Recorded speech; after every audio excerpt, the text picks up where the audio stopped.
Mucha gente se pregunta hoy por qué Dios no me habla directamente. Y yo creo que mientras algunos hacen esa pregunta, otros afirman que Dios sí lo hace. Y la pregunta es cuál es el veredicto de la palabra o en qué nosotros basamos una conclusión o la otra. Cuando personas se preguntan por qué Dios no me habla directamente, lo están haciendo en base a algo que han leído en la palabra, donde Dios de alguna forma le habló a profetas o quizá a algún otro de una manera directa, y están olvidando, por otro lado, que Dios venía revelando su voluntad, su plan de una manera progresiva, y que llegó un momento cuando Dios completó toda su revelación. Nosotros tenemos hoy una Biblia impresa que circula y se adquiere con mucha facilidad, algo que era imposible incluso aún durante el tiempo del Nuevo Testamento. Dios completó su revelación para nosotros los hombres y hoy en día Él nos sigue hablando por medio de esa palabra. Pero hay formas como Dios comunica su voluntad que no es directamente como lo recibieron quizá los apóstoles, los profetas o algún otro en un momento dado, pero Dios le ha dado a la iglesia maestros, le ha dado a la iglesia pastores para guiar el rebaño. Y si bien es cierto que ninguna de nuestras voces son infalibles, no es menos cierto que Dios usa la guianza de guías espirituales para las ovejas, para dirigirlas en una dirección o en otra. De esa misma forma, el Dios soberano, providencial, orquesta en su providencia circunstancias, cierra puertas, abre puertas, por medio de las cuales Él está tratando también de comunicarnos cuál es su voluntad. Pero aún regresando a la palabra de Dios, yo quisiera enfatizar que aún en los tiempos del Antiguo Testamento y en el tiempo del Nuevo Testamento, la norma era que Dios hablara por medio de un profeta en el Antiguo Testamento.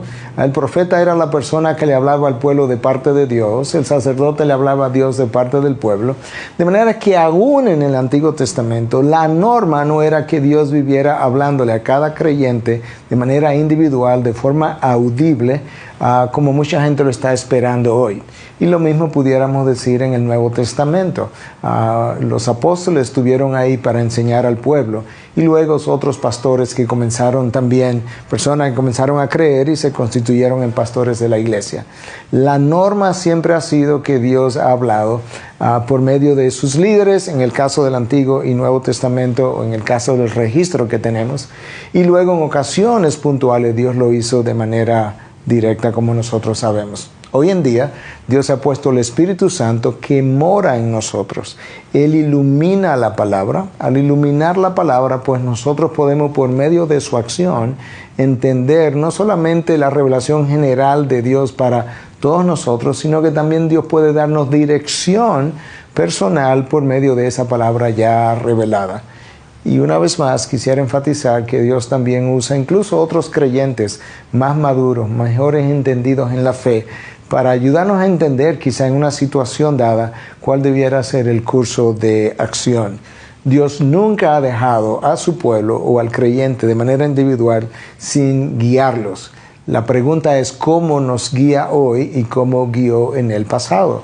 Y hay muchas cosas en común de cómo Él lo hizo en el pasado y cómo lo hace hoy, pero hay algunas diferencias. Y la diferencia la establece el hecho de que los creyentes del pasado no tenían una revelación completa y nosotros sí la tenemos. Y algo más incluso, la manera como Dios dio el Espíritu Santo a su iglesia a partir de Pentecostés, aún ahí hay una diferencia en cómo el Espíritu Santo fue dado anterior a ese tiempo. Y ese Espíritu mora en nosotros y crea en nosotros el querer, el hacer, y crea en nosotros lo que otros han llamado ímpetus o señales internas, que no son infalibles porque nosotros podemos malinterpretar lo que el Espíritu de Dios quizá está tratando de comunicarnos, pero son impulsos, deseos que Dios crea en nosotros desde el interior para guiarnos en una dirección o para evitar que nosotros nos vayamos en una dirección contraria a su voluntad o que nos acarree consecuencias.